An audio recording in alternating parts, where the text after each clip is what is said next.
Hello, and welcome to another episode of Beastly Talks. I'm your host, Ian Helling, and for the second time, I have my very good friend Carolina from Dynamodogs with me. How are you, my friend? Whoop, whoop. I'm back for more chaos. Yeah. I'm good. I am very good. Had a big day today, but not dead yet. So Well, we're I doing all mean, right. what's. Not being dead is kind of like the minimum required thing for having a good life, but Yeah, I have low standards. yeah, I fair. literally, I literally tell clients this too when I'm training, and especially on pack walks. I'm like, "Did you die? No. Did your dog die? No." I'm like, in that case, you're fine. No one is dead, Yeah. dying, or bleeding profusely. You're doing sweet. Just keep going. And Yeah, so actually, far, I that's haven't had pretty that good. happen. Yeah, Yeah, cool. yeah, And I low mean, that's standard. pretty good when you're working with reactive and aggressive dogs. Like not dying and not going to the hospital is actually a good day. It's definitely a win. It's definitely a win. So what's happening down your end? You busy? Keeping busy? Yeah, same, more of the same. Got lots more cool adventures coming up, and lots more new people joining the adventures, which is awesome. Um, do not have any Bodin trains anymore, which is also awesome considering how the last one went. Yeah, Yeah. same old. Look. Let's have a little chat about Katsu because she was a hell of a dog, and we did some training together with her, and she was pretty intense. But I mean, that can be a good kind of start to the whole conversation. But yeah, tell us a little bit about Katsu's background, and we can talk about some shit that happened along the way. Oh boy, yeah, I might have not so subtly like led you down that path because I really wanted to talk about her, but whatever. Not scripted, might I add. So Katsu is Yeah. she's a hellhound, to say the least. So I think she was 10 months old, maybe, and she was here for a 4-week board and train because her owners were like on the verge of giving up, and she is And a it's from memory. probably worth mentioning as well that she's like a Kelpie bull breed cross, most Yeah, likely. yeah. So she's a very intense dog. Yeah. I think they said she was a Kelpie Staffy, and I was like Kelpie Staffy and something else. There's a dash of hound in there too, I reckon, because she's got that. She's sight houndy, but there's definitely put it this way. There's just a lot of energy and a lot of teeth mainly, and she likes a conflict. So she's not in that. She's not like an aggressive dog in any way, shape, or form. She's just a really, really pushy, really drivey, really energetic, and yeah, there's a lot of stuff going on, but not really anywhere productive to put it. Not yet, anyway. But we got there, sort of. Yeah. So She's a yeah, Formula One car, which is what a lot of people yeah, have trouble with when they're not a yeah, professional driver. yeah, exactly. Very much that. Like I actually funny because I think it was the last week she was here. I something came up on social media from some other trainer who said something about exactly that. Like you've got a Ferrari and you drive it to the supermarket and to school, and then you're wondering where the engine overheats, and I'm like, that sounds like Katsu. That sounds so much like her. It's like, so that was very timely, but yeah, no, like she was a cool dog, but oh boy, she was a lot. Yeah, so like she was cool towards the end, but phew, man, there was a lot of work to get her there. But yeah, she pretty much turned up here for, so like brief overview. She jumped on people to the point of like basically like drop kicking them in the chest kind of thing. So she was jumpy. She would scream and like scream back and literally pull her owners across the street. Like when she saw a dog, they couldn't have people over because she was scream barky and jumpy and pully and just being a bit of an asshole. She would be mouthy and redirecty, like biting when she got revved, which she got revved at like the drop of a hat. So what else? She'd scream bark in the crate. She couldn't be left by herself. Like leaving her in the crate, forget about it. Leaving her on a back tie for like the first or second week she was here, you could leave her for about half a second. If you moved while she was back tied, she would start whining and scream barking and carrying on. And yeah, redirect biting. So that was fun. She actually ended up biting me fairly. No, I mean it wasn't like Yeah. mad. Like it wasn't terrible, but it was bad enough that I've definitely felt it. And there's the hole still is healing, but we're getting there. It's Well, only we been did two weeks. we did a fair bit of patching up of you when you were here, when you Mhm. brought her up here. So Yeah, there was a bit that of was blood actually the same happening. day. That was actually kind of ironic. It says a lot about me, like stupid. She bit me before breakfast on a bloody Monday morning, and that was the same Monday that I was meant to drive up and do some slat mill stuff with you. And I decided that, you know what, let's slap a bandage on it and let's go. And yeah, I probably shouldn't have, but well, hindsight is 2020, Well, right? yeah, of course. And look, like we had a really good time here, and Oh, she and was great. we actually brought out Good Night. And Yeah. for anyone who doesn't know, he's my new little Kelpie puppy. He's 8 months old now, and yeah, they had a massive run together, and then we gave them a couple of little stims on the electric collar Yep. when they were getting a little bit too intense. A little And bit too much. what happened afterwards was they were literally just walking side by side, sniffing stitch. They weren't like Yeah. fucking bro chesting each other and having a full on MMA punch on, which is I exactly mean, what you kind of want from a dog like that.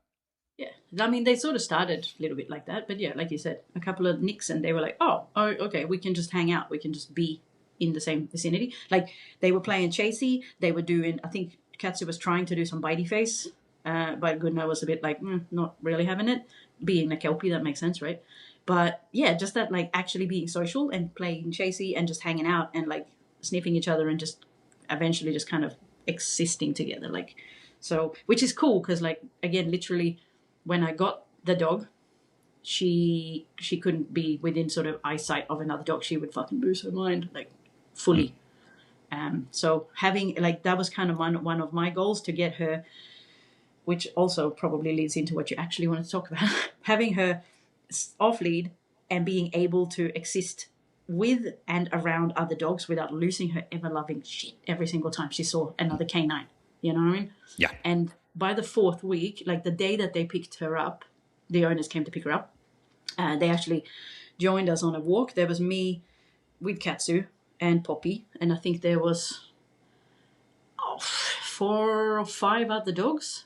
We and like a mixture. We had like a working line German Shepherd. We had a Shepherd Husky cross. We got a Labrador. We got a Samoyed. We had I can't remember something fluffy. You've I had think it some was a cattle cattle dog. dogs as well, haven't you? Yeah, I think it Yeah. was a cattle dog. So like a mix of mostly boy dogs, but a couple of girls as well. And like and yeah, they're all hanging out, fully off lead, all of them, not having any problems. Oh, and we also got joined. Kind of ironic. We're walking along and we're all heading back, and all of the dogs are off lead, having a good time, like sniffing and running around and whatever. And some couple of ladies that were not with our group came walking along the other direction, and they had a collie named Andrew, which is the best name for a dog ever. And Andrew looks over and kind of goes, "Hey, it looks like you guys are having fun." So he runs over and joins our group, and they call him back, and he's like, "Okay, I gotta go." And then sort of halfway, we're like, "Oh, thanks for hanging out, Andy." Like we move on. About 10 seconds later, we hear this like from afar, "Andrew, Andrew!" And we're like, "Oh god, what's happening?" It's old Andy boy coming running back towards us, going, "Nah, I'd rather hang out with you guys." So his owner literally had to walk up and grab him by the collar and be like, "Sorry, mate, but we're going home." So yeah, good old Andrew. He wanted to join the fun. But yeah, that was cool But because like, what Yeah, was no, that? that's Sorry. awesome. But also, one of the things that we always say as dog trainers is the sign of a good dog trainer is he or she should be able to steal anyone's dog. And a lot of people get confused by that because they're like, "Well, you're fucking stealing dogs." Like, no. But like Yeah. when we walk into your house, we interact with the dog, we play with the dog, we take them out, we do fun things with them, we do fulfilling things with them. And then when we leave the client's house, usually the dog's at the door like, no, no, no, I'm coming with you. I'm coming with you. Yeah. Yeah. And I mean, that again, that's a clear sign to me that the dog's like, finally, someone understands me. And I mean, at the end of the day, that's exactly what we want for our dogs, right? Yeah. I mean, to be So, fair, in the case of yeah. Andrew, I can't take any credit. I think he was more interested in all the dogs that were having fun rather than me. But, you know, it was cute that he was like, nah, I'm hanging out with these guys. This is fun. So, yeah. But again, I I love a guess you good dog. could argue that you are facilitating the opportunity for little Miss Yeah, Andrew, that's the true. border collie. Yeah, this is So true. yeah, This is true. because if you had a bunch of dogs on 6 foot leads that were all wearing muscles and walking right next to the owner, like that fun wouldn't have Yeah. happened. I don't reckon Andrew would be so keen on that. I don't reckon Andrew's No, owner would have been keen on that either, to be fair. So it yeah, no, is that's funny. true. Isn't it funny when you're out with 5, 6 dogs, just kind of like going for an exercise walk, and half of them are wearing muzzles, and people are like, "What the fuck are you guys doing? Like, you Yeah. should not be out and about." I But mean, even sometimes you dogs get with the odd. issues, but even dogs with issues need to have a life, right? Yeah, And yeah, yeah. I'm sure we'll get into this, but the smaller a dog's world, the bigger their issues tend to be. It's to be, yeah. I mean, funny though, like especially with the muscle thing, like I don't get heaps of dogs that are muscled because as much as I tell, same as with e-collars, I often say to people like, if you feel more comfortable and confident handling your dog in public with whatever tool on, and like muzzles are tools, same as e-collars or slip leads or whatever, but like if it makes you feel comfortable and sort of safe and confident in that, like, okay, at least my dog can't bite anyone or nip or whatever they tend to do, then muscle train them and have them wear a muzzle in public. Not only is it going to make you feel more comfortable, meaning you're going to take your dog out more, but I guarantee you that you, because most of my clients are women, like you, a woman with a dog with a muzzle coming down the street, you're going to be left alone. Because most people Yeah. aren't going to walk up to you and go, "Oh, hey, cute dog, can I pet it?" They're going to go, "Jesus Christ, what is he like, that killer dog or whatever?" You may get the odd person, because I have had that happen, that goes, "Why on earth are you walking that aggressive dog?" And the dog hasn't done anything, right? "Why are you walking that aggressive dog? You shouldn't be here." And it's like, public land, motherfucker. Like, I'm allowed to be out with my dog, even if they're on. Maybe they're a scavenger. Like, maybe you have one of them Labradors that eats everything that they can find, like a freaking vacuum cleaner. Maybe you want to Yeah. muscle them for that, but suddenly they're aggressive. Like, yeah, whatever. But you get And that. and I've also been on the flip side of that, where people walk straight up to these dogs and they go like, "Oh, all dogs love me," and you're like, "Dude, this guy's gonna take your face off if you come Yeah. too close. Like, just don't." And generally, I find when that happens, because we get that too occasionally, the old, "Oh, but I'm good with dogs." Like, I'm sure you are, but if you were good with dogs, you'd look at this dog here and see that from about 200 meters away, when they clocked you, they have been giving you the death stare. They're like full, like their body is like fully stiff. They're like fully like, "Oh yeah, come at me, bro. Yeah, I'll fucking dare ya." Yeah. And you're going straight up to them, usually staring at them, reaching your hand out and going, "Hey, mate," and leaning over and saying, "I'm good with dogs." You're like, dude, every single thing that you've just done is like a big fucking no. Don't do that Mm-hmm. unless you want to get your face eaten, which it's going to happen Yeah. in about 3, 2, oops, there we go. Yeah. And it's like, it's not cool for the dog, it's not cool for the owner, it's not cool. Like, it's just don't, it's not cool, man. Just leave it alone. Not your I dog, think not my your favorite business. I think my favorite is when, like, I love when dogs smile at me, and like, dude, that is not smiling. I can tell you that for sure. Yeah. He's baring his teeth. That is correct, but he's not smiling. I can tell you that for sure. Yeah. Yeah, well. All right, so let's get stuck into the topic that we were actually going to talk about when we had a chat last time. And Andrew the collie, right? Andrew the collie, yes, yes. Well, I mean, it's interesting that you brought him up, because it actually sounds like he has been trained properly in a Yeah. manner that, we approach dogs. And I guess what we kind of chatted about before our last talk, and what we were meant to talk about, is there's a lot of information, especially when dealing with reactive dogs, and whether it's reactive or aggressive dogs. Like, obviously, when you're working with an aggressive dog, you have to be a little bit more careful. But if it's just reactivity from whether that's a little bit of fear, whether that is, a dog that's frustrated, like Katsu was. Like, she wasn't aggressive at all, but she was Nah. frustrated as all hell. Yeah. Um, I guess we tend to see two different approaches a lot on social media, which is not really the approach that either of us take. So we tend to see the force free approach, which is based all around desensitization and medication and avoiding triggers.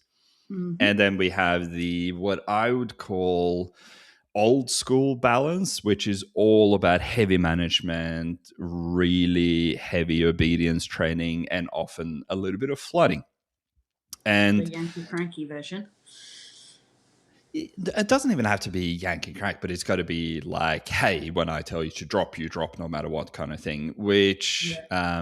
I want to get into why that is an issue down the track. But I guess the approach that we take, which is interesting because when I was kind of teaching you about dog training, I didn't really teach you this specifically. So this is something you've worked out yourself, but it very much aligns with what I do. Mm-hmm. And that is based around two words, which I want to get stuck into, which is authority and autonomy. So, like, what are your thoughts about a lot of the kind of social media thing that you see, where it's all management, it's all short leashes, it's avoiding triggers, it's not stressing dogs, on the force free side, and then on the balance side, it's like just make the dog fucking do it. I guess. Like, what are your thoughts? I guess with these two very heavily promoted approaches to dealing with reactivity. Oh boy, how much time do we have? um, I think it's funny you mentioned the force free versus the balanced or whatever, because I think it's just like it's nonsense training versus nonsense training. So like, yeah, you forgot to mention one very important part, by the way, which is the sniffari. And I hope you can hear the slight sarcasm in my voice there, because sniffari. What the fuck is a sniffari? Oh, you mean a dog walk where the dog gets to smell things like dogs do because they're olfactory creatures? Yeah, sniffari. What the fuck? Anyway, sorry, I'm going on a tangent already. What do I think about it? Go for it. I think they're both nonsense, as you probably figured already. Nonsense in the sense that like one of them, they're both management. They're not actually teaching the dog much. They're just managing. Like either you manage by having your long leash and your harness and your sniffari, and you just avoid shit, and you're like, oh, but I'm giving the dog space. Yeah, awesome. But there's space, and then there's like I'm moving to Mongolia kind of space. You know what I mean? And then on the other hand, it's I'm managing because I am constantly like, or rather, I'm not just managing, I'm micromanaging because I'm constantly telling the dog exactly where to be, not what to think or how to feel, but just exactly where their body has to be in order to be correct. Yeah, with that obedience thing of like, if I tell you, like you said, if I tell you to drop, you have to drop, no questions asked, just do it. Like, okay, like what kind of, yeah. But to me, it's like both of them are just management, and management is great to a degree because like you have to manage certain things, right? But it's not really, it's not giving the dog an opportunity to learn for themselves, like through, I don't even know how to say it, but like that the point that like every choice you make is going to have some sort of a consequence, because as you know, that whole action and reaction and all that kind of crap. And like it also doesn't give the dog like much of a choice, because again, if you're obediencing them into oblivion, then you're not giving them a choice. You're telling them your choice is to do it or to do it faster.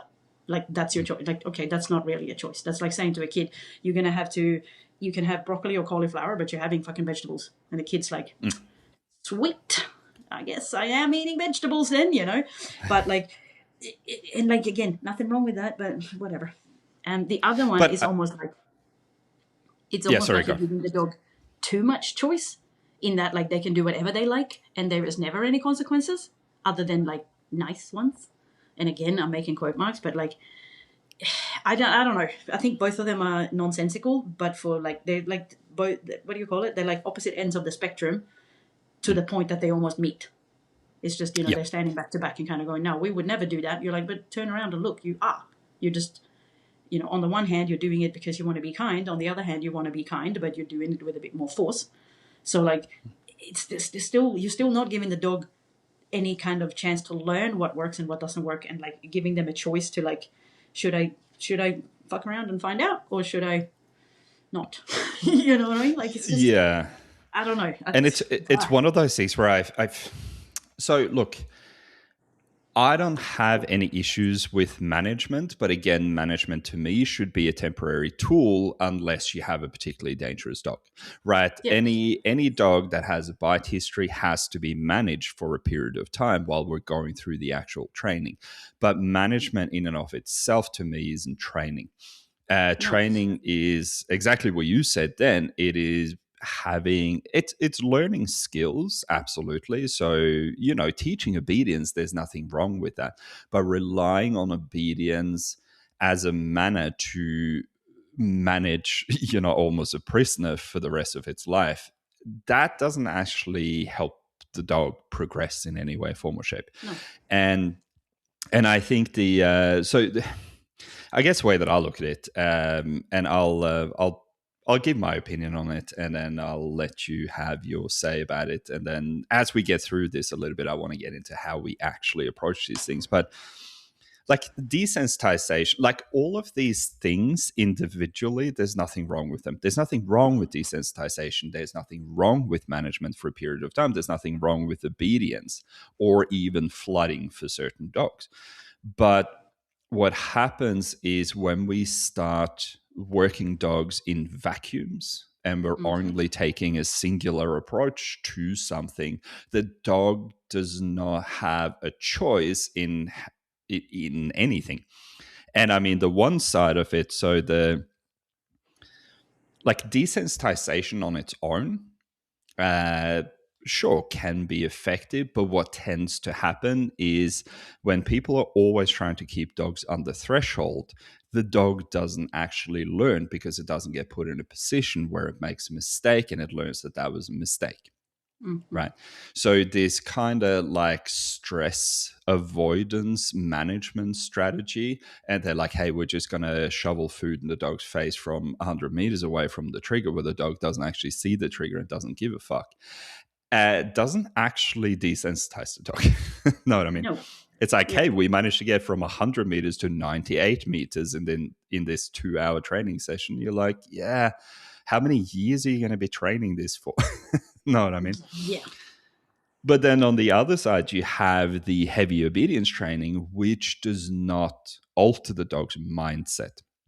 Right. And so, why is the dog reactive to begin with? That's one of the first things that we always ask ourselves. Is the dog reactive because it's fearful? Is it just hyper aroused? Is it frustrated? Like, where is it actually coming from? Yeah. But just slamming a dog into a drop every time you see a trigger doesn't actually give the dog the opportunity to go, like, hey, maybe I should stop acting like a dick. Know what I mean? And Yeah. so that's kind of like, but all of these things, when you start combining them and you have a little bit more of a structured system, then suddenly it starts making more sense, both to the humans and the dogs. So I don't know, what are your thoughts on that? And I mean, like, this would be early stages of meeting a new dog. Because I want to get to what the end goal is, which is obviously giving them more autonomy. Autonomy. Yeah. Oh boy. Jesus, I don't even know where to begin, to be honest. Yeah, I think. Oh boy, I think like what you mentioned somewhere in there was like,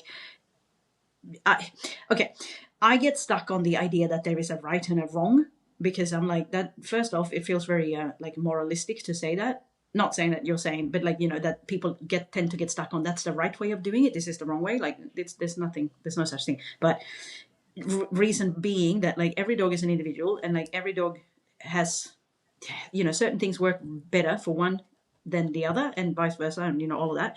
So like right and wrong, like nah, not really. It's more like what works for this particular dog. What does this particular dog need, and like I guess that comes back to that whole idea of like balance versus force free as well. Like that idea of balance isn't 50-50. It's not like you give one treat and you give one correction. It's literally like what do you need more of and what do you need a little less of, kind of thing.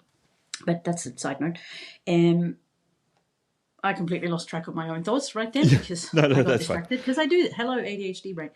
But But actually, that's a really good point though, because I have literally seen people write that balance trainers will literally punish a dog for every treat they give them, and you're like, no, which is that doesn't such make any sense. stupidity. No, it wouldn't. Yeah, Like why? That's like it's like that saying. you know, that whole idea of like one step forward, one step back, or whatever. Like, yeah, that just means that you're not going anywhere. You're just Yeah. standing on the same spot. You're just basically marching in place. Like, cool, but why? I thought you said you wanted to go for a walk. You know what I mean? Like, so like, yeah, I guess like desensitization, which is a word I can never say. That like, yes, it's really good, and yes, you need it, and likewise obedience in the sense of telling the dog where to put their body, because that's basically what you're doing, also has its merits. Of course, it's really good. Like it's nice to have some level of control when you need it, but to just rely on just one or just the other, like nah. Because again, it's that whole idea again of like, if you're just doing one thing like again and again and again, you're not going anywhere. You're just walking around in a circle. Like, Yeah. that's not progress, you know. So And what's you that? kind What's of, that saying? The definition of insanity is doing the same thing over and over again, expecting a different expecting a result. different result. Yeah, Yeah, yeah, which and is like, very often what you tend to see in these, yeah, kind of extremist things, right? like there's that, and there's also that whole like, oh, but I do the same thing for every single dog. You're like, so you've got a cookie cutter, and you're just like expecting everyone to be the exact same. Like, that's not only is it boring for you and for the dogs, but also, but there's no such thing. Every single thing in the sense of person or dog or whatever. I know they're not things, but you know what I mean. Like, they're individuals. It's Yeah, not gonna work. Like, I'm not the same as my sister, and like, if you want to go that way, like, we share the same parents, we share the same fucking environment, the same, mostly the same learning, mostly the same genetics, as far as I'm aware, anyway. You know, but we're totally different individuals. Last time I checked, you know, we're not the same. yeah. So like, just because you do one thing with her, that doesn't mean that it's going to work the same for me, and vice versa, obviously. So like, just that idea of, you know, we do this with every dog, like, that's just, what the hell? It's just nonsense.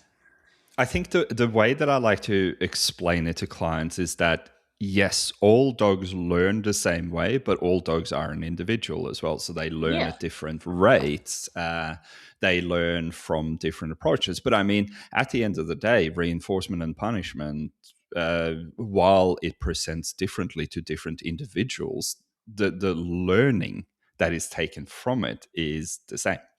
Yeah, But again, exactly. if you approach a 4 kilo, golden doodle the same way that you approach a working line Malinois, like one dog is either going to break or the other one is just going to get away with everything. Right? Yeah, yeah. Actually, that's a good point. Either the dog's going to break, or it's going to break you, because Yeah. I don't think a golden doodle of any kind would be the same as a. I mean, and I've met some drivey goldens. Don't get me wrong, but like, hello, Malinois, they're like, I'm pretty sure they live on rocket fuel. Like, they're insane. So Yeah. yeah. Yeah. Anyway, They are insane. a little bit. Moral of the story for anyone still listening: stay the fuck away from Malinois. Don't get a working line anything unless you're actually going to work it. And also, Malinois, they're not for the faint of heart. They're not for They're anyone, really. Yeah, they're they're basically weapons. Yeah. weapons in fur. Weapons in fur coats. We Yeah. don't need that. But yeah, so I guess like digging a little bit deeper into this. So the I guess the downsides that I tend to see to the two most popularized methods of dealing with reactivity is on the force free side of things, the kind of stress avoidance, the medication, the desensitization from a distance. Is I tend to see that very often the dog either then learns to fight through an extremely high level of frustration, Hmm. or they learn to just negatively reinforce themselves away from any situation they don't want to be in. So they're releasing pressure by running away from everything. And if we pander to that too much, the dog doesn't actually learn to overcome anything. And on the flip side of that, on the balanced kind of obedience side of things, what I tend to see is that every time you push a dog into a behavior, and again, nothing wrong with teaching your dog to sit and drop, don't get me wrong. But if you go, hey, every time you see a dog, I'm going to, push you into a drop and you need to lie there and stare at the thing and avoid the heavy punishment that will come, is you tend to create a pressure cooker. So now you Hmm. literally have a dog that is still locked on, it's still fearful, and it is just simmering under the surface until that dog comes close enough, and then the explosion is 10 times bigger. So I guess what I'm trying to get at is neither of these approaches really change mindset, because in the one area, the dog learned to just run away more, and in the other one, they learn to be pushed to the brink where they can't actually cope with it anymore. Yeah. So that's the way that I look at it. Happy for you to have different opinions on that or I elaborate. Yeah, there was actually two things that you mentioned before that I kind of thought, oh, I need to remember that so I can mention it, and then I forgot, and now I remembered again. So yay! First thing was with the force-free approach, and like again, force-free, whatever, with the gentler approach or whatever the fuck you want to call it, like the approach of let's just avoid as much as possible. Let's desensitize. Let's give lots of space. Let's do lots of food. Let lots and lots and lots and lots of reps and blah blah blah blah. Yeah, like that's awesome. And yes, it's 100% can be kinder if you want to use that expression. And like it's easier because I know we talked about this last time. Like the worst outcome of a poorly delivered reinforcement is that the dog just gets a little bit fat, but no Yeah. one's gonna die. But the downside of that is, yeah, but dogs on average, they don't live that long. They live, let's say, I don't know, 10 years you get with your dog. How much of that time are you going to spend, what I would use the word waste, on like practicing something that isn't really, like, it's not moving the needle? You're just spending shitloads of time throwing food at a problem, hoping that it'll go away until the dog is either too old to care, too fat to be able to, or too freaking tired to just be like, can't be bothered. I mean, again, if you have your dog for 10, maybe 11, 12, whatever years, I would prefer getting whatever shit I'm dealing with sorted as quickly as possible so I can actually enjoy my dog. So that was one thing that I thought of, and I'm sure we'll come back to that like later on because I know what we're going to talk about. The other thing that I was thinking of also is that when you said, the point when the dog gets to the point of like just being frustrated and either negatively reinforcing themselves by like running away from shit or by frustratingly like pulling and carrying on and being absolute assholes and all of that sort of stuff. Like what bothers me, and I know someone mentioned this on social media a while ago, that like what we tend to forget is that, yeah, it's frustrating for the dog, but motherfucker, it's frustrating for the person too. And people, last time I checked, people were part of the equation. Because now, if you're a dog trainer, like the dog ain't paying for your bills, you know what I'm saying? Like the dog isn't going to train itself. Like it's a person attached to the other end of the leash. And yes, you might want to be kind to the dog and not push it and not stress it and blah. But what are you doing to the human at the same time? Pushing and stressing and frustrating them. Like they're also part of it. Like it has to be, like, I fully understand you don't want to use, and this is another, this may actually get to the point at some point. Like I'm fully on board with you don't want to use any aversives. Okay, cool, no problem. But again, how much time do you have? Because it's an equation, right? How much time do you have? How much time does a person have?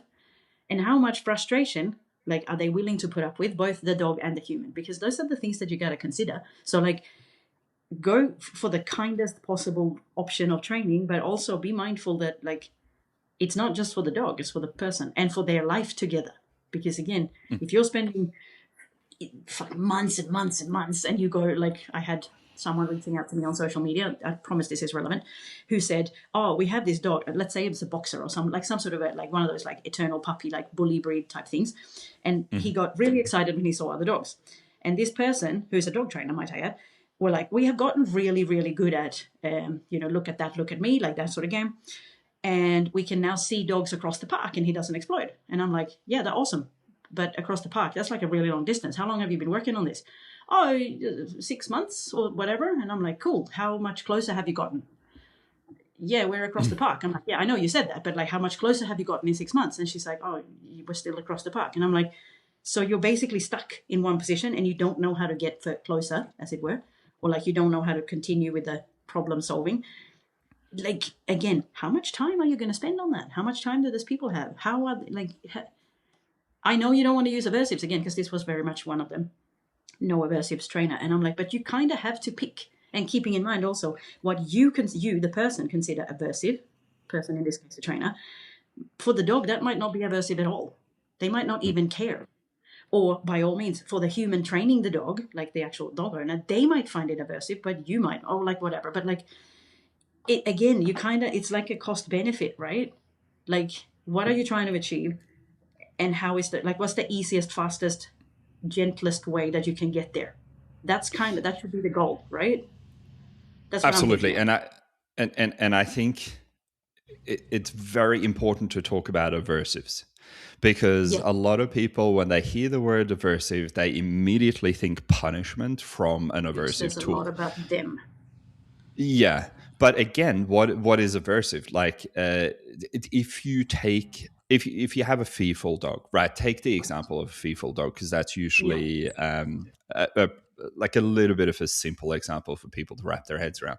But you have a dog that's scared of other dogs, and every single day you take that dog to across the road from the dog park, and you sit there and you put food in its face while it's trying to look out for triggers, for things that are freaking it out.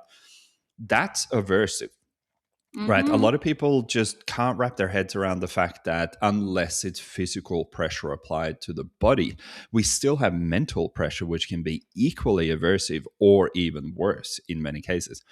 I don't know about you, but I'd rather be punched in the face than have depression myself. I But that's a yeah, that's very, again, very on brand for you.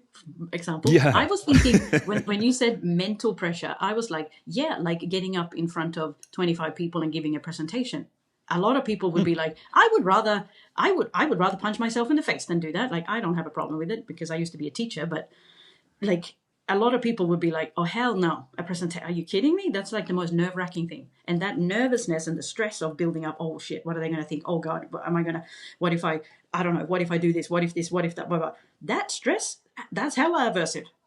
Like, that's not a nice place to be in, but no one ever talks about that, going, wow, that's an aversive you're applying by essentially saying you have to do this thing that you're scared of, like, and well, I if there's think no more physical pressure. importantly, And I think more importantly as well, a lot of the mental pressure that we experience lingers, right? So when you Yeah. know you have an experience, like the first time I held a workshop on dog training, I was absolutely shitting myself. There were 25 Mm-hmm. people, like you said, Yeah. and I had spoken in front of groups of people before, but they would be like three, four, five people, and suddenly Yeah. there's like five times that many. And now you go, well, I have to perform. I have to actually fight my way through this. And I didn't sleep properly for days beforehand Yeah. because the pressure lingered for such a long period of time. Now it's like eating breakfast, right? Because now I'm Yeah. so used to it Daily because I've done practice. it so many times. But again, that brings back another thing, which is overcoming adversity and stress.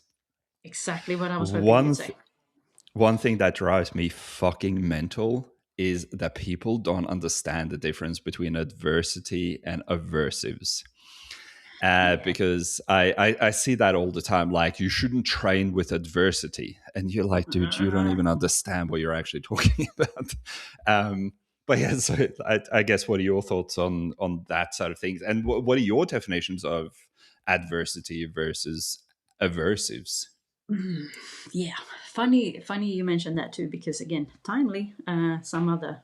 I think this might be my favorite person, Canine Decoded, Dr. Melanie Ude, who was actually talking about that exact same thing. She was like adverse versus aversive, like like I mean, in her case, I can't remember what her example was, but it was very clear. And that idea that like adverse things are, they happen all the time, but like something that is aversive, that's kind of a, I don't know how she defined Short it or and how I would sharp. define it, but like, yeah, like something can be aversive in that it's like, for you personally, you find it to be like a bit like icky, unpleasant, scary, whatever, like some not so nice feeling.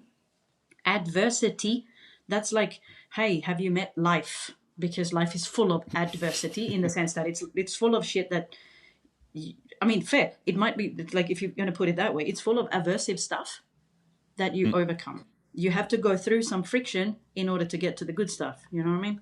So like, and that's, I guess, that's me jumbling the definitions, but like, you have to, deal with adversity to get through shit and to reach that end point of, holy crap, I did it and I didn't die, and like that relief that you get when you've done something that is difficult, like, I mean, seriously, talking about like reinforcement, like there is no bigger reinforcement than getting the relief of having done something a little bit scary or a little bit, I don't know, something that worries you a little bit or that scares the crap out of you. It doesn't really matter, but getting through that and getting out on the other side and going, holy fuck, I did it, And fucking look at me now. Oh my God, I am so strong. I'm so tough. I'm so whatever. And like when we talk about dog training, especially because you mentioned fearful and like nervous dogs, that's one of the biggest things.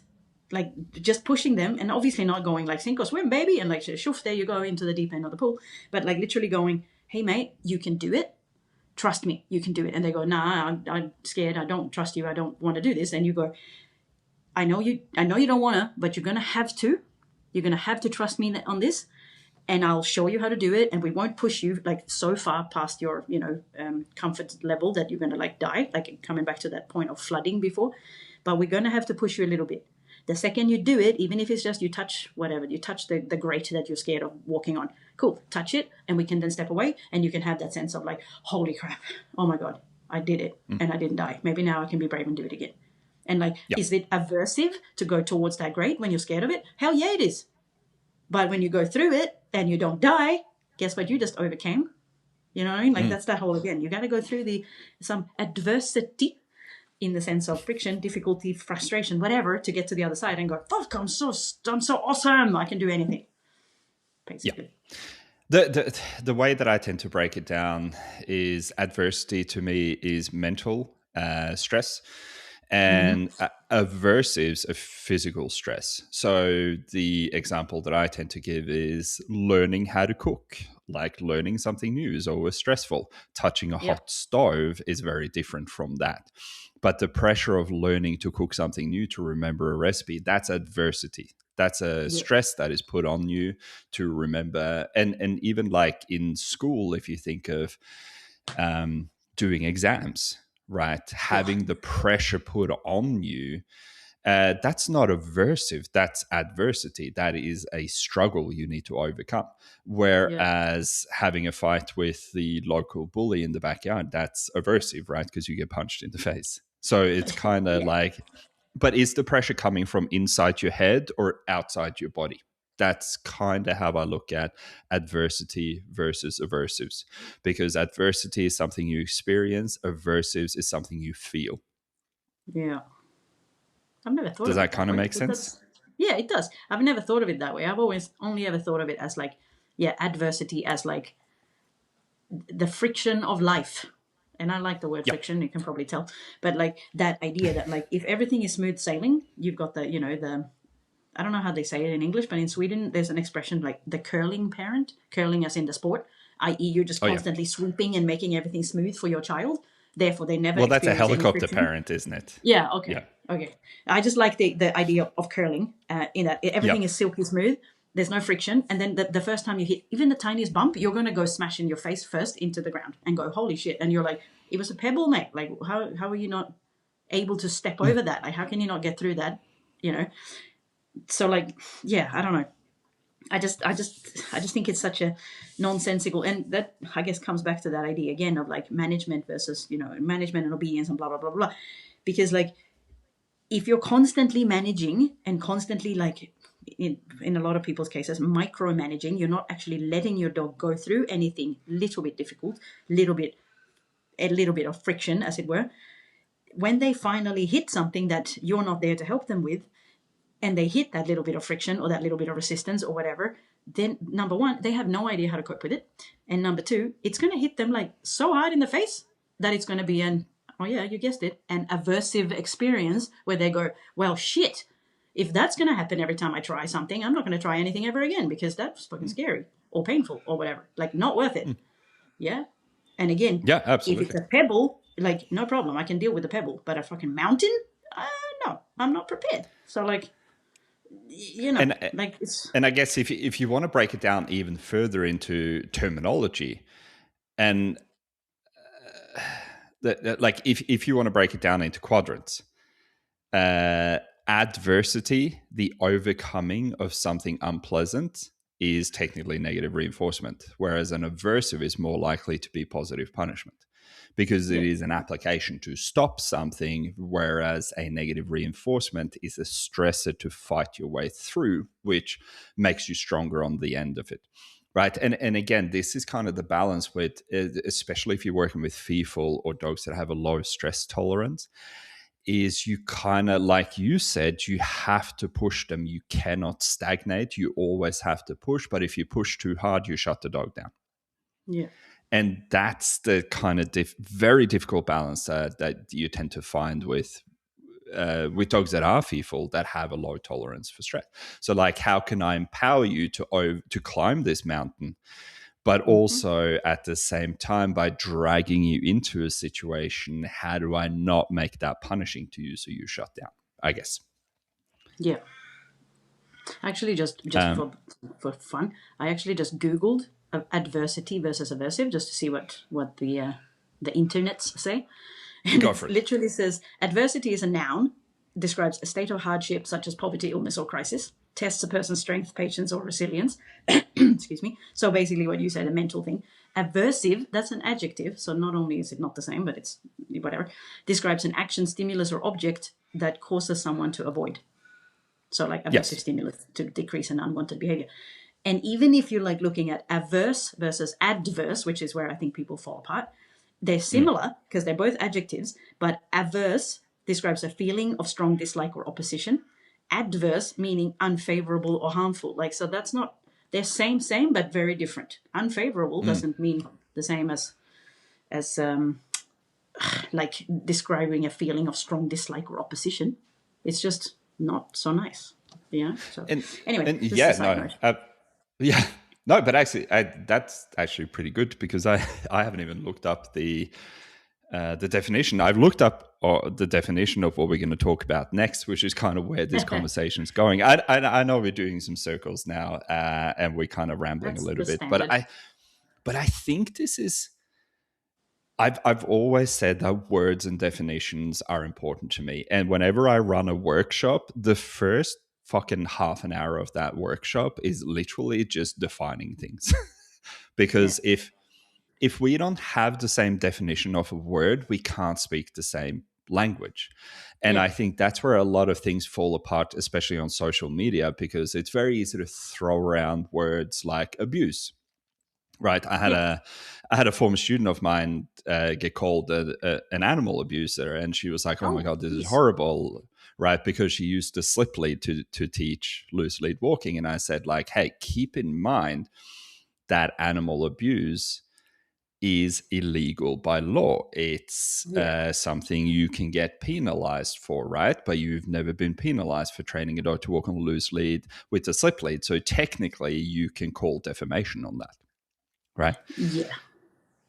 Technically, you And could also say that, like, saying stuff like that when there is an actual legal, like in this case, a legally important definition, not only is it defamation, but it's also just major bullshit. I mean, not that that's completely illegal, but incorrect. like it's just like, Yeah. what do you even talk? Again, aversive, adversive, like they're not the same. Like, what do you don't even know what it means? Then maybe you shouldn't. Maybe you shouldn't use big words if you don't know what they mean. Like, or maybe Maybe you should not. just like look it up because that's not hard. You could do that. Yeah. That's an option as well. But In fact, again, just when because, you're primarily thinking with your emotional brain, then it doesn't actually yeah, matter if you don't yeah, like it. I guess that's yeah, the problem with the dog training industry and social media in true, general. true. It Just doesn't one have more to be thing true because, because it's my truth. Yeah, sorry, yeah, go. yeah. No, just one more thing because now I'm stuck on it and I can't help myself. I continued googling. You should never do this, right? But adverse versus averse is interesting because the prefix ad in adverse means towards versus the prefix a in averse means away. So they literally mean Interesting. opposites. But anyway, So that's it I'm gonna stop googling now. Yeah, No, but that actually makes sense, because an aversive, a punishment, is meant to drive you away from doing something, exactly. Yeah, whereas adversity is to train you to become more resilient, yeah. So like an to adverse overcome. situation brings the danger, if you want to put it that way, towards you. And Yeah, averse makes the act of turning away from the danger, leaving it alone, or yeah, avoiding it if you want to be specific. So like, it's literally yeah, it's literally. yep, And I know we're going down like a total semantic rabbit hole, but like, it's freaking important because they don't not like again same doesn't mean like also doesn't mean like that they are the same. They might sound, but they're not. They mean totally different things. Same as like saying that someone using a slip lead is an abuser. Like, dude, you don't even know what abuse means.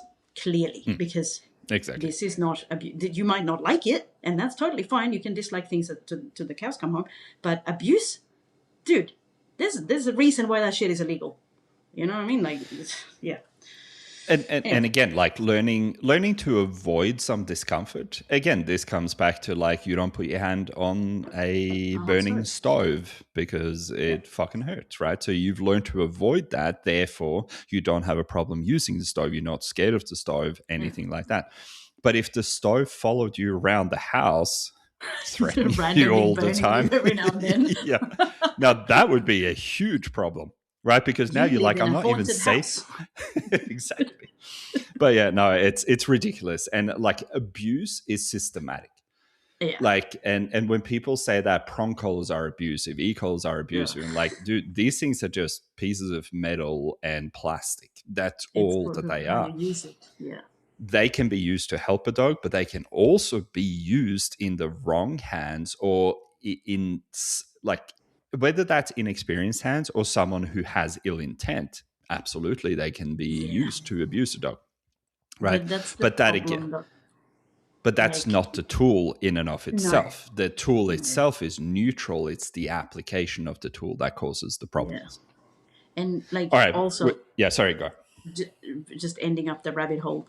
Like, if you're going to Yes. go down the path of talking about abuse, like, you don't need special tools to do that. Again, have you met people?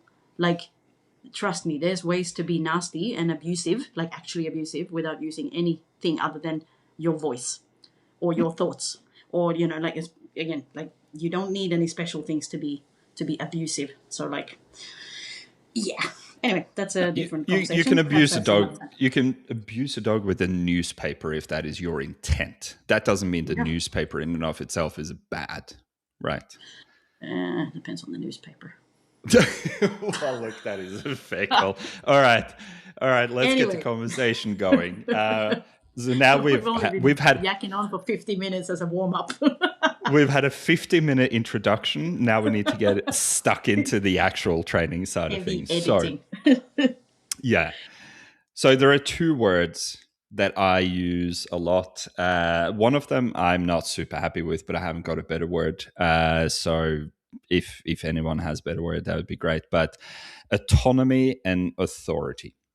And I think any form of happiness in a dog comes from having clear direction, clear understanding of its owner. That comes from authority, but also the freedom to make choices and to be an individual, that comes from autonomy. But these two things, in my opinion, go hand in hand.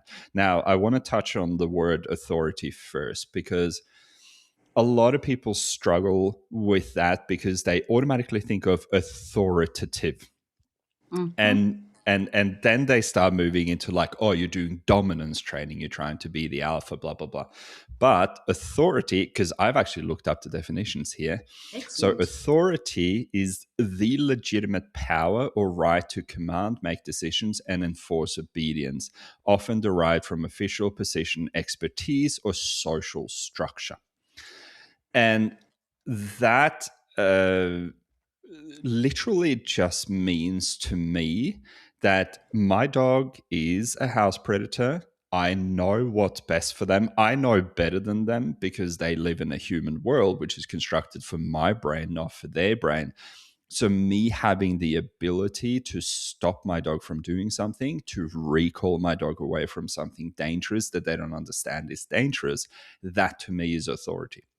So it's not about me being like a Kim Jong Un kind of all powerful leader that is just crushing, but it is me being able to go, hey, I need you to fucking stop that because your brain doesn't understand how that's bad for you, whereas I know it's going to kill you. Like Yeah. chasing a car, that's going to get you killed. Right? The Yeah. dog doesn't understand that. They just see something moving quickly and they go like, is this an oversized metallic rabbit? And I'm going to run after it now. And I'm going to go like, dude, you're going to die if you do that. So when I say stop, you have to stop whether you want to or not.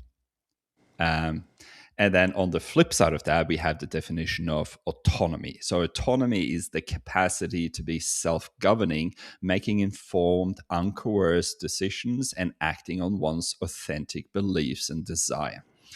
So if you have full authority and autonomy with your dog, you can go anywhere and basically do anything, in my opinion, because the dog will always listen to its owner, who knows better, is not being a crushing authoritarian, but just like being a good leader.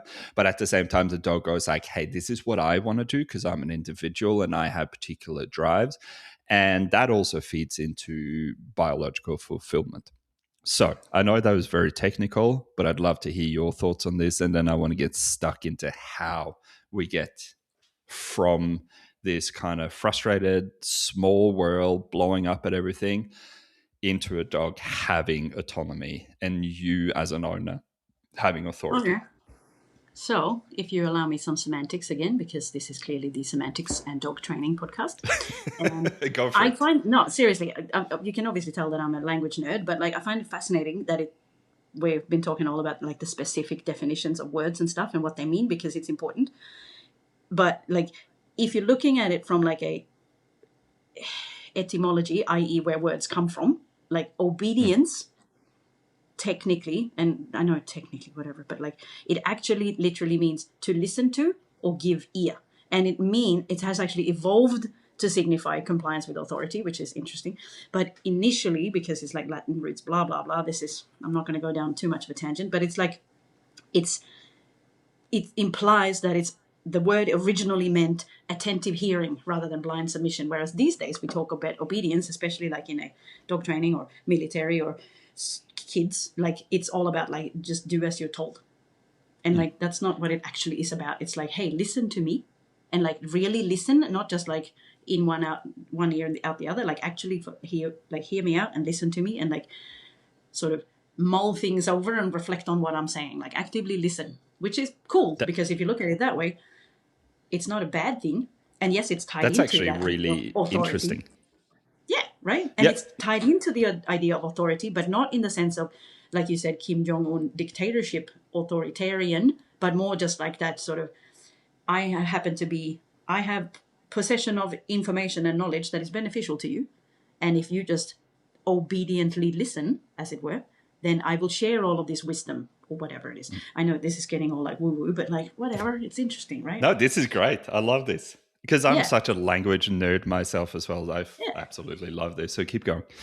So we basically, might like, have lost some listeners by now, but pretty that's much, cool if you're still listening after an hour of this, good for you. Either you're drunk or you're just like as nervous as we are. But like this is cool, right? I love this. But yeah, basically, Cheers like to if you look that. at it, yeah, if you're looking at it from that perspective, it shifts. It shifts like not only how you look at it, but like how you think about it too. Because now suddenly authority is like, it's more of a, and I don't like this expression. I know that someone else usually uses, someone else being a dog trainer on the social media that I don't really love, but he refers to it as loving leadership.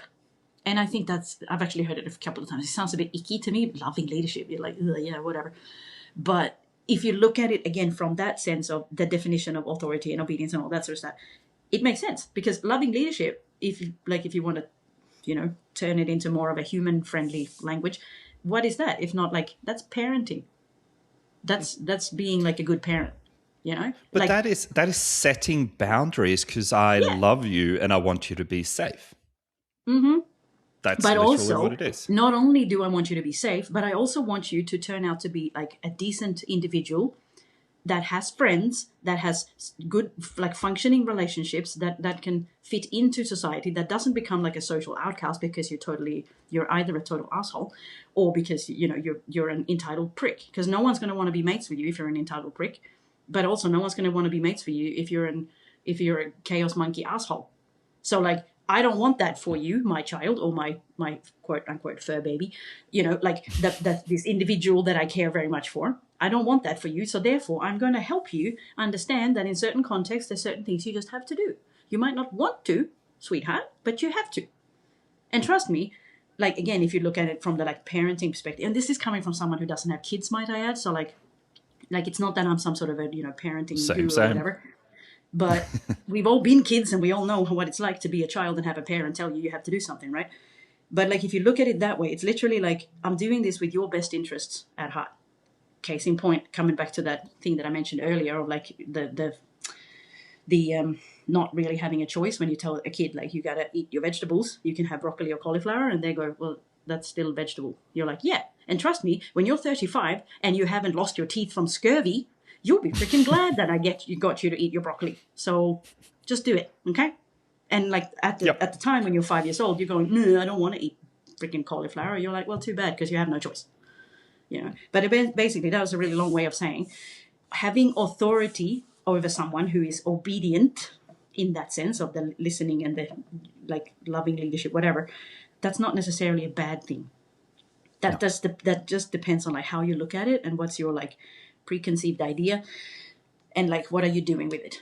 But that's also like coming back to like abuse, mate. You don't need a tool to abuse someone. If you have a mindset and you have this idea that I'm going to cause you pain and sorrow and suffering, I will do that no matter what. Like whether I have a hammer in my hand or I have a pencil, I can still do that. So like, Yeah. yeah. Anyway, that's Oh, pencil. That just reminds me of the oh Joker god. scene. Want to see a magic trick? Oh Jesus. Have you- Okay, that took a dark turn, but sorry, anyway. sorry. No, you're This is not. just how my brain works. But no, I'm not. I'm not. But that was the first thing that, like, I hear Yeah. the word pencil, and all I can see is Heath Ledger doing a magic trick. Totally fair. Totally fair. But basically But that, like, yeah, I think it all comes back to like what's your like background, what's your history, if for lack of a better word, of this particular concept. Because again, same as when you say to someone, we're going to apply a punisher to the dog, or we're going to punish the dog, they immediately jump to physical punishment. You're gonna like kick the shit out of my dog, or you're gonna do something violent. And you're like, wow, I'm so sorry to hear that you've had experiences that lead you to think that punishment automatically equals violence, threats, something horrific. Like, that tells me more about you than you maybe wanted to. But like, yeah. And I and that totally is a get that. really Everyone good has history, but like, yeah. And that is a really good point, because literally the definition of punishment is to reduce the frequency, intensity, and likelihood of a specific behavior. That's Yeah.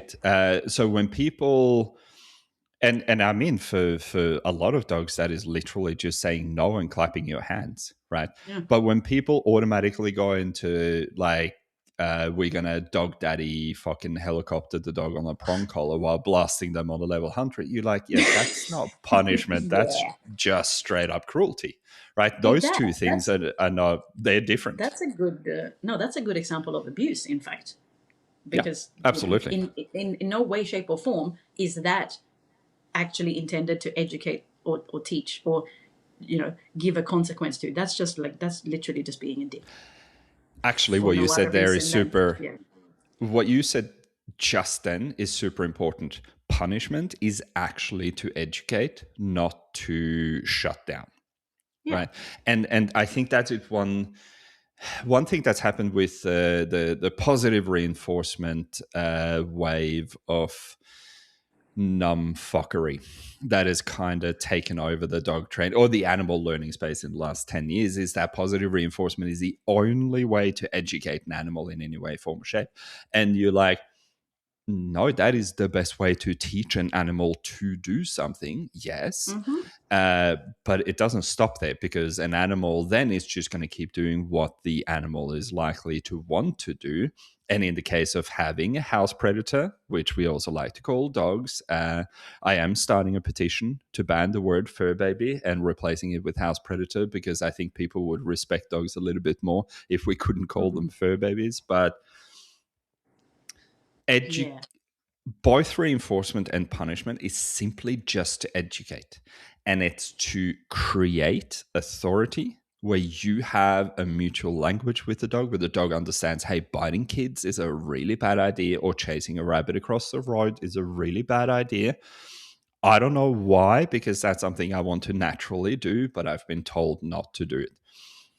And now suddenly you go, well, I can give you more freedom to be the dog that you are, because you respect the leadership. And I think, again, leadership, I like to use the word leadership because most people go like, oh, you're just trying to be the alpha.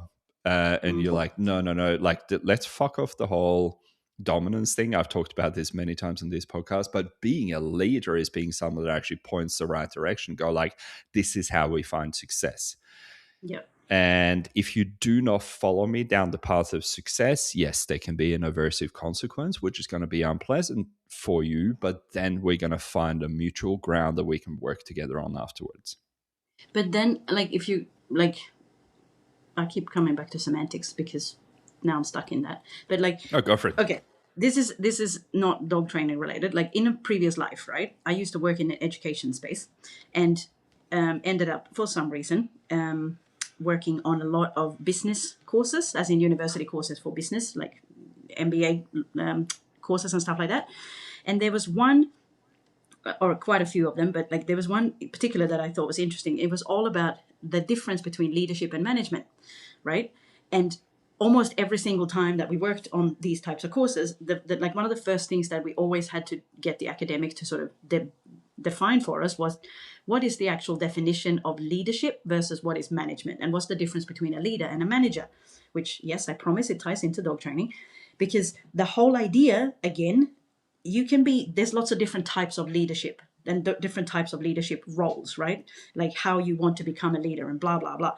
But what they all have in common is that they are there to inspire and to drive forward action and to inspire and to like literally lead people. Yeah. Like as in, I'm going to bring the people with me on this quest, or whatever you want to call it, to see this vision that I have in my head that I'm going to try to now like share with you guys so that you want to come with me and we do this together. Like, it's not like I am the supreme leader and you follow me or else. That's not what leadership is. That's dictatorship. That's a different thing. But like literally that. So like, and again, whether it's in business or it's in dog training or it's in parenting or whatever the hell it is, like if you want to be a good leader to someone, you first need to get them on board with you. You need to get them on your side. You need to be able to share your vision and share and create like a common story for why you should go towards that outcome, and again inspire them to go, yes, I want to come with you. And I know now we're talking like, now we're starting to sound like a cult, but that's basically, there's a reason why cult leaders are so charismatic. Like there's a reason for it, because they have that ability to share their vision, however crazy it might be, and to like convince people that like this is true and this is good and it's going to bring you lots of happiness and joy and whatever, and like birthday cake. Like, come with me, even if the outcome for this particular leader is like wow crazy, but like that's beside the point.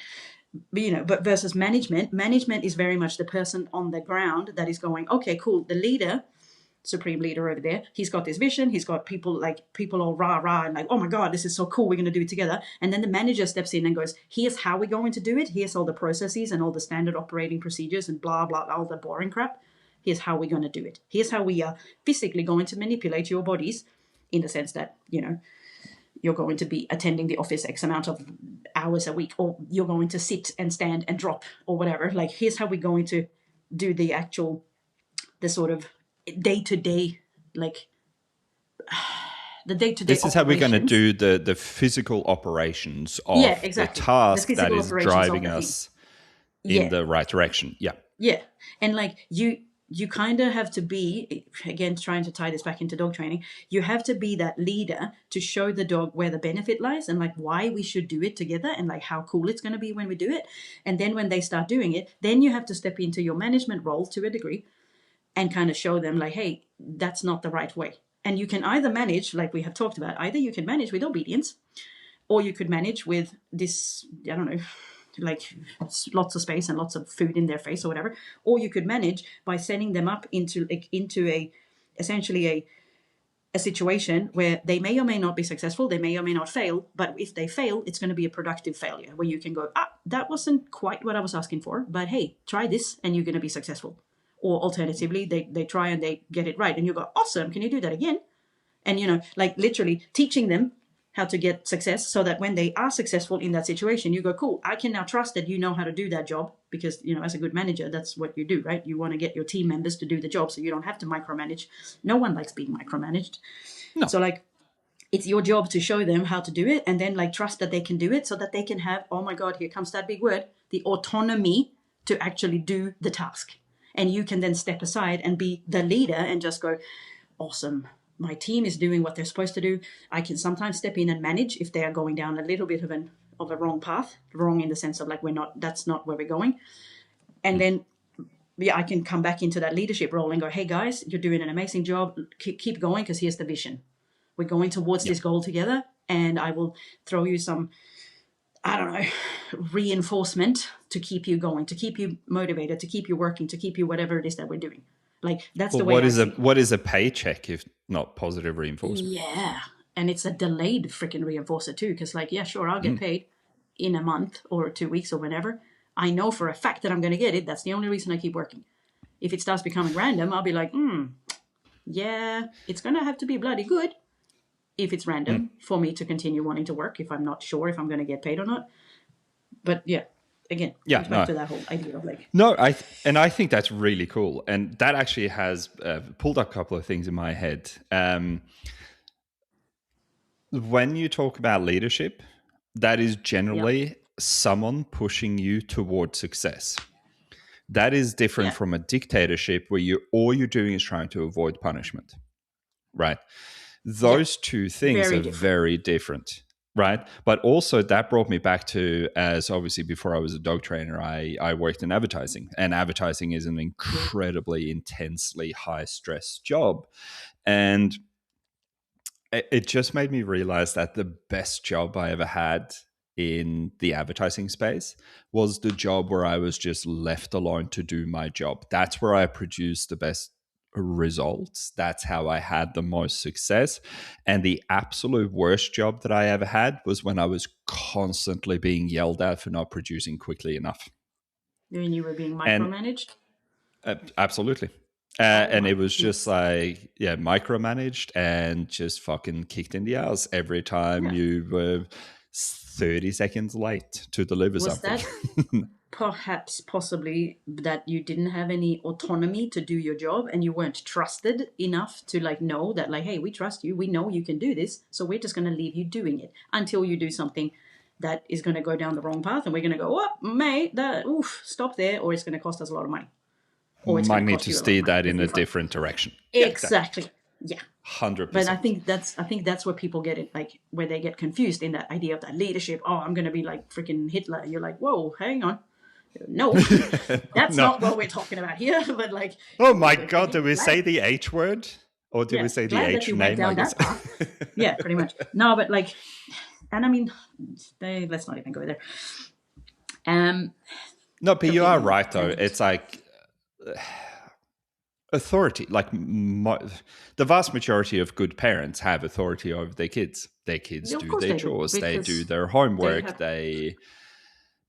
Because at the end of the day, like a little child doesn't have a developed enough brain to understand that, hey, if you don't go to school, you're going to be probably never own a home, never have a good job, never, and so you have to nudge them in that right direction. There is nothing wrong with that. But again, it just comes back to the whole Hitler thing. It's like I guess we've said this a few times now, but there's a difference between a leader and a supreme leader.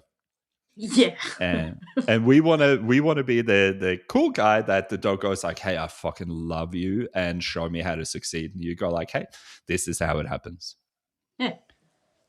So actually, on that, just before I forget again, again, very, very long time ago when I started out with dogs, when I had the crazy Kelpie, I took her to a herding workshop, right? Like a fully like a weekend long like workshop on herding. And the guy that ran it, who is a fantastic Kelpie breeder, and he's like, he's awesome.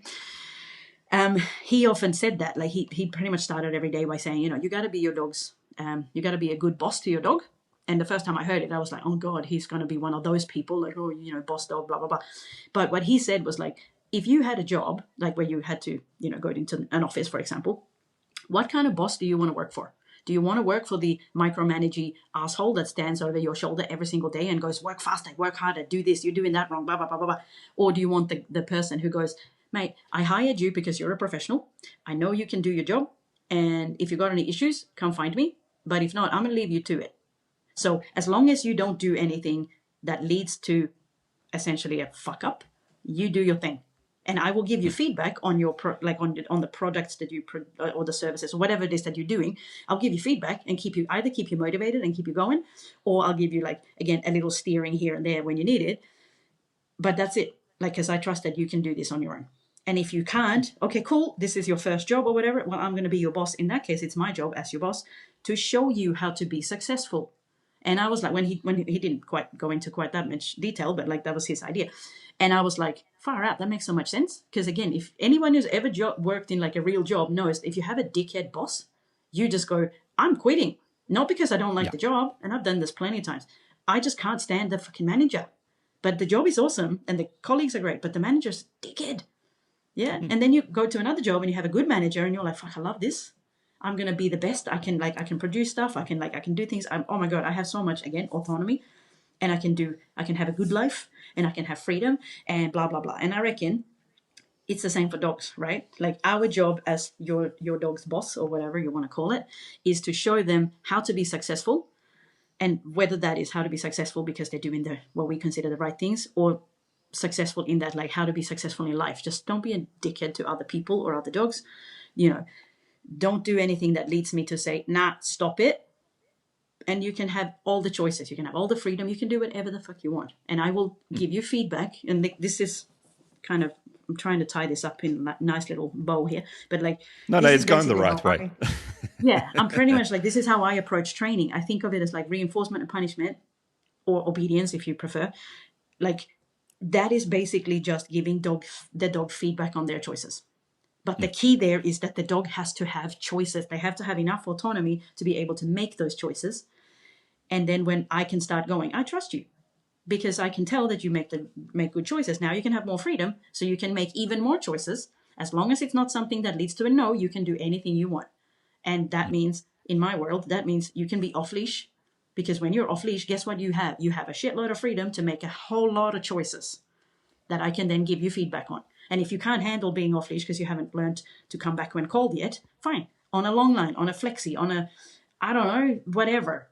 But at least you still have the choices, because if you're on a 10-meter long line, you've got a fair amount of freedom to make a bunch of short choices that could be really stupid or really good. But like, that's it. But I also, as the leader, am in a position to give you feedback on whether those choices were good or bad. And Exactly. I That's guess your this job, is in like, fact. and that brings me to the last point of this conversation, because I know we've been going for an hour and 15 minutes now, but like, how does this work in practice? And to me, it's literally two things. It's a bomb-proof recall, and it is for the dog to never pull on the leash. Because when the dog's pulling on the leash, now we're in opposition. Now the leader and the employee is fighting against each other, right? That frustrates us. That puts us in a position where we get agitated and tend to blow up more often. But also, at the end of the day, like, a lot of people know, my dogs do not have great obedience. But when I say fucking come, they do not question me on that. When I say come back to me, there could be 100 kangaroos circling them and they would go like, cool, got to go back to the big guy. If you have those two things, you now have the opportunity, in my opinion, to start giving autonomy. Yeah. And so obviously e-collars, like, I know we talk a lot about electric collars, and there is nothing in the world that gives freedom to a dog like an electric collar. And Hang again, on. I'm not... Is that scientifically proven? Because, it's science-based training says that you can get the same results with a long line. That's my Yeah. Karen voice, by the way. Yeah. No, that's actually a good one. I like that. I like the Karen voice. You should bring that out more often. But but look, it starts on the long line, right? My little boy, Goodnight, he was on a long line from 8 weeks old or 9 weeks old when I got him till he was 6 months old, when I could start introducing him to an electric collar. And I even live streamed my introduction to an electric collar with him. And I had a couple of people contact me who were anti-e-collar people and say like, oh my God, I didn't know that that's what it was. I need to learn more, which I thought was very interesting. Do you mean that you like live streamed when you fried him on an e-collar? Because that's clearly what you do, right? Because you're a dog abuser or something like that? Yeah, exactly. Of course. For anyone listening, e-collars are only on or off. It is extreme pain or they're not happening. Yeah, And of absolutely. course, that is That's the only bullshit. way to use them. Yep. No But sarcasm whatsoever. no, none whatsoever. I can tell I'm getting tired because I start getting more and more into sarcasm, the sarcasm area, and I Yep. also start repeating myself. That's what Oh, happens good. when my ADHD brain is trying to keep up to date. But Yep. what is your approach? How do you bring people into your walks? What do you do with them beforehand? And what is the, I guess, requirement for you before we start unclipping those leashes and going like, hey, let's see what you're made of? I pretty much, for as far as, okay, gonna try and keep this reasonably short. As far as the walks, I always say, can your dog walk? They usually can. Do you have some way to like control your dog? They usually have, because they usually have a leash and they go, haha, you can't get away from me now. And I'm like, neither can you. So cool. And basically, like, if your dog can walk and you have some way of communicating slash controlling them, and I know I'm using those in this sense, I'm using the terms interchangeably, even though I know they're different. But like, essentially, can you stop your dog from running away and doing stuff that they shouldn't do? Then yes, cool. We can talk about how you use the leash for communication another time. But like for now, it's just stopping them from doing stupid shit until they learn how to make better choices. Like if you have that, you can come on the walks. Because like I told people literally this morning when I had a whole bunch of newbies coming, I'm like, your dog can pull, they can scream, they can bark, they can be complete and utter idiots. I don't care as long as they're not dangerous to anyone. If they start Yeah. mucking around with someone else, and like dangerous to anyone else means you as well, like you the handler. But as long as they're not dangerous, they can behave like potatoes. I don't care, because we're not here for obedience. We're not here for like fancy shit. We're just here to exercise. But whatever. So like that's my first requirement. When it comes to like letting the dogs off leash, because I do obviously run off leash walks, my again, I have low standards. A lot of people say that, like that whole, are you dead or dying? No, in that case, you're fine. But basically, like, if you can show me that you can unclip that leash and your dog listens to you as well as if you had a leash on, i.e., you say, Fido, come, and Fido goes, yeah, boss, I'm coming, then you can have your, like, you can be allowed to be on off leash walks. And then people go, oh, but what if blah happens? And I'm like, yeah, what if blah happens? What even is blah? What happens when a dog turns up? What happens when a kangaroo turns up? What happens if a blah? Yeah, that's a competing motivator. So if a kangaroo turns up and you know that your dog is going to be keen on like chasing said kangaroo or whatever, then you either have a competing, like again, the kangaroo is a competing motivator to your motivator.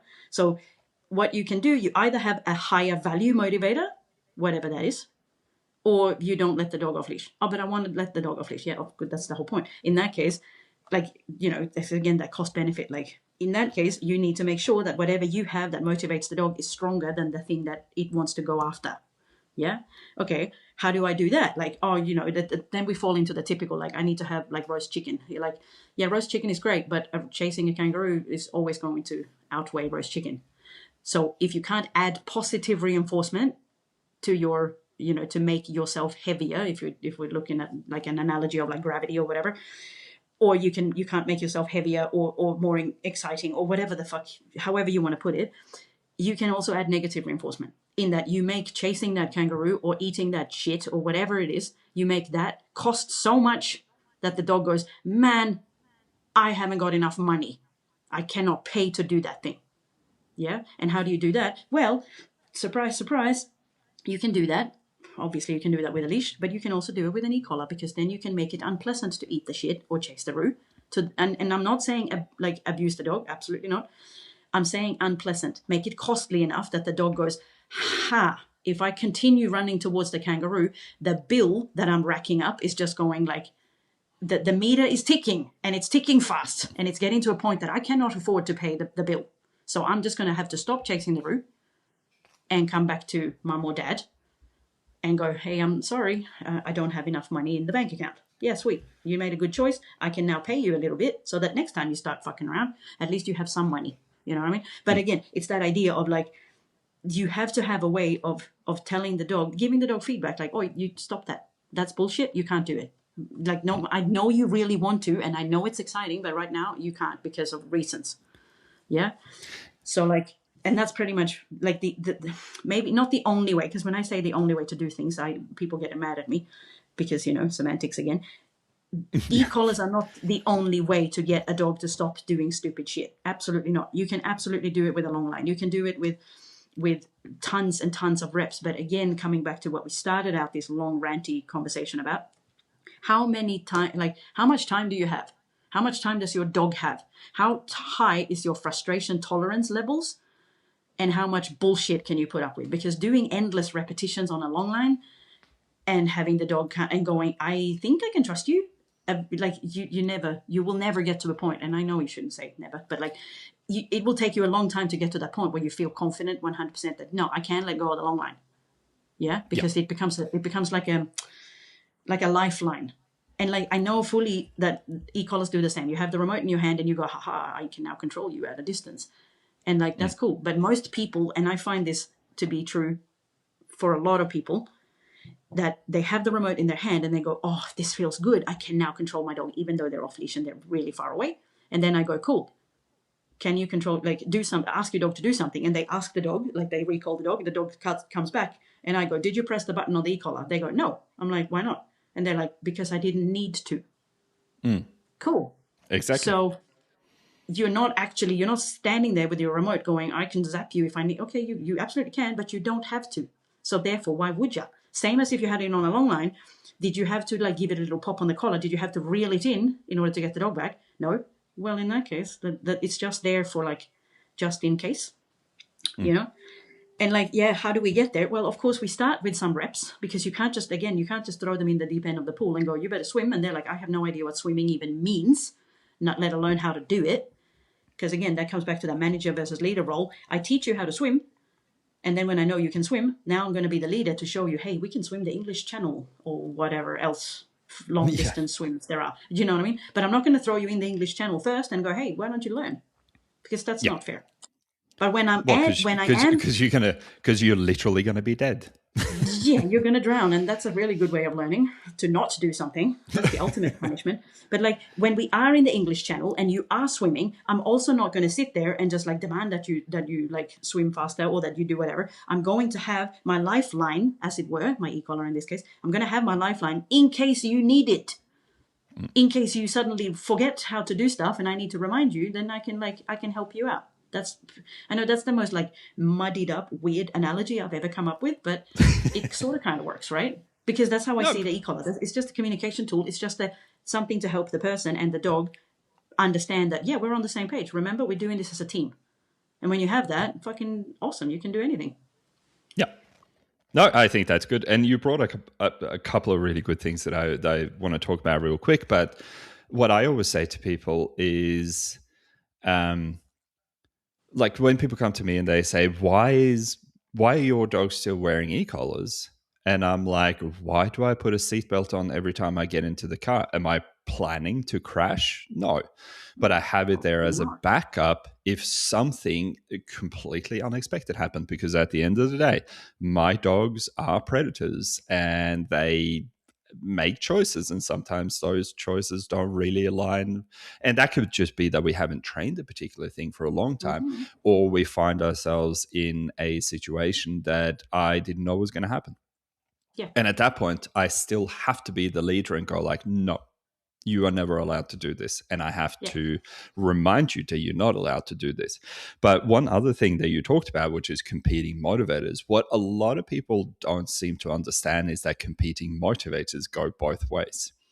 So Yeah. if you have a breed of drivey dog, they're going to see a cat, they're going to see a kangaroo, and they're going to go like, hey, fuck me, I want to run after that thing. Now, another thing where this kind of stuff gets muddied is everyone thinks, oh, higher value treats, have a better Yeah. toy, have a better competing motivator. But negative reinforcement or even positive punishment is also a competing motivator, because when Yeah, of my course it dog is. goes after that kangaroo and I know that kangaroo has can kill my dog, right, quite easily in many cases, I have to go, hey, I need to administer high levels of pressure, or the word that upsets everyone, pain Yes. compliance, in order to stop you from dying. And that is a competing motivator, because now the dog goes, well, the value, like you said, the cost of running after the kangaroo is so high that it's not even worth it anymore. So I'm just going to stop my pursuit. I'm not going to do that in the future, and I'm going to come back. But yeah, breed and drive is also a big thing when people say, like, you can do anything with positive reinforcement. I always say you can teach anything with positive reinforcement. You cannot stop anything with positive reinforcement. Yeah. That's the And whole that's point of it. and that's kind of what we were talking about last time. I know I made the analogy of the Chinese restaurant menu, of that idea that, like, positive reinforcement, yeah, you can teach your dog all kinds of alternative cool shit to do instead of chasing the kangaroo. But again, if they are hell bent on chasing after something, you can stand there and you can have a freaking clown with juggling roast chickens, and they're going to go, yeah, you're cool, mate, but I got other priorities right now. And no, I'm not distracted by the kangaroo. In fact, that's my motivator. What the only thing that is distracting me right now is this fucking colorful motherfucker with the chickens. He's a distraction. The kangaroo, he's my goal. Like, what are you talking about? Again, competing motivators. The clown, he's cool, but he ain't motivating enough. The kangaroo, however, oh, hell yeah, he's motivating. But again, like you said, I can't have you chasing roos because either because it's illegal or because it's dangerous or because it's just not cool. Mainly because it's dangerous, but also because it's not cool. Because, like, the kangaroos are not out there to be hunted by dogs like willy nilly. That's bullshit. So, No. like, if that means that if you do something stupid, i.e., you make that one choice that leads me to say, nah, we can't do that, I'm going to have to stop you. And, like you mentioned, be the leader and step in and go, hey, mate, I don't know, we're a software development company and you're going off and teaching English. Like, that's awesome. I love that you're doing that, but you can't be doing that on company time because that's not what we're paying you for. We need you to come back to the team and to the joint mission or whatever. Like, we need to focus on this thing right now. Your English 100%. teaching thing, you can do that on Sundays or whenever the hell you want. I know that's another weird analogy, but basically that, like, don't fuck around with kangaroos because I haven't given you permission, because, I'm the authority and I don't give you permission to do that. And, like, this is something that I tell people all the time when I do e-collar training, right? Like, it's like, I've got a dog who likes to chase rabbits. And yes, in Australia, rabbits are an introduced pest. Yes, they are also an animal. So it doesn't make it like that it's a free-for-all that you can chase rabbits because they're pest anyway. And, like, that's not it, because it's also not fair on the rabbits. However, and I'm probably going to go to hell for this one, but if I'm out on an open field and there's, like, a shit ton of rabbits and Poppy sees them and goes, I want to chase, I will go, okay, you can chase. I'll give you permission. You can run towards the rabbit. But if I call you, you better turn on a dime and come back. Because if you do come back to me, that is, I can then go, nice work, buddy. Guess what? You can go chase again. Like, I'm never going to let you chase and catch the rabbit. I'm never going to let you get so close that the rabbit has a heart attack and, like, stresses the fuck out. Yes, it's stressful to be chased, but there's a level of stress adversity. You just have to put up with it a little bit. But, like, and also prey is hardwired to run away from things. It's so kind of part that's of life. If you're a predator versus a prey animal, it's kind of like, at some point, I'm going to get chased. But there's a difference being chased and getting away, giving you that sense of, like, whew, relief, versus getting chased and caught and killed.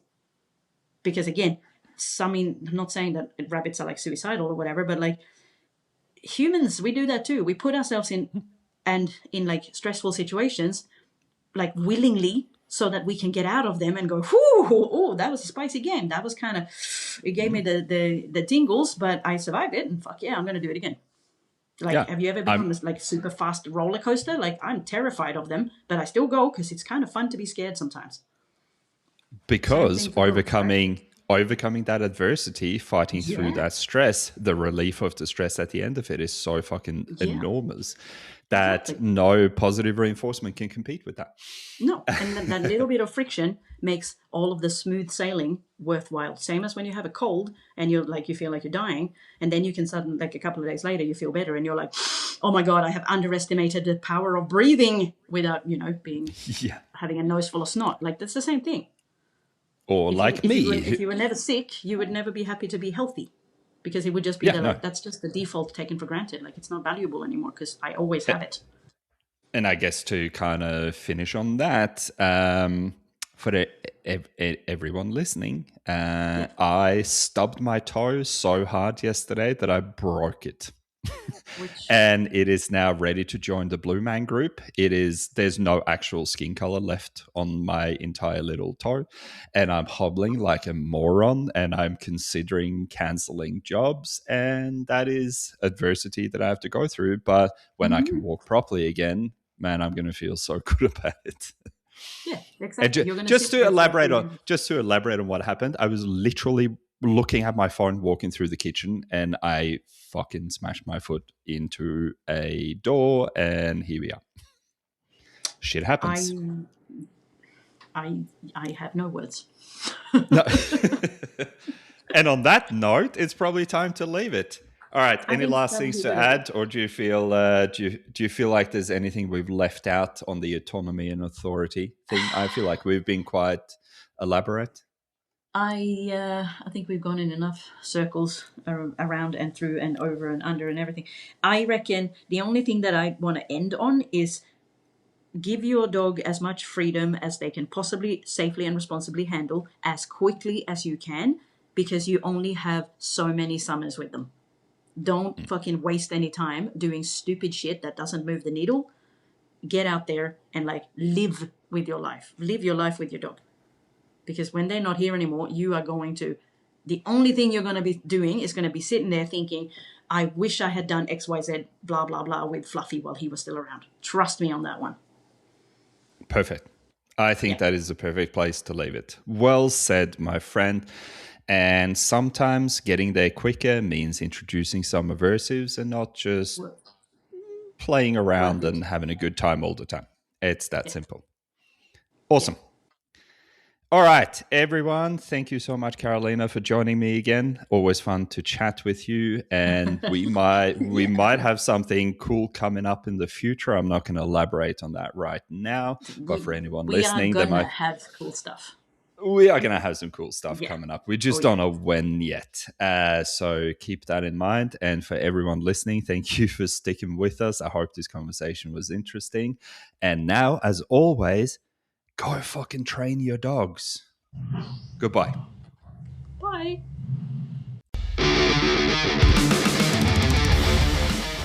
Thank you for tuning in to another episode of Beastly Talks. I hope you found it interesting and that you'll join me for the next one as well. If you like this podcast, please take a moment to rate and review it so that more people can hear about it. Or if you think this particular episode would benefit a family member, friend or colleague, be sure to share it with them directly. You can follow me on social media at Viking Dog Trainer on Facebook, Instagram and YouTube. Thank you for your support and keep training your dog.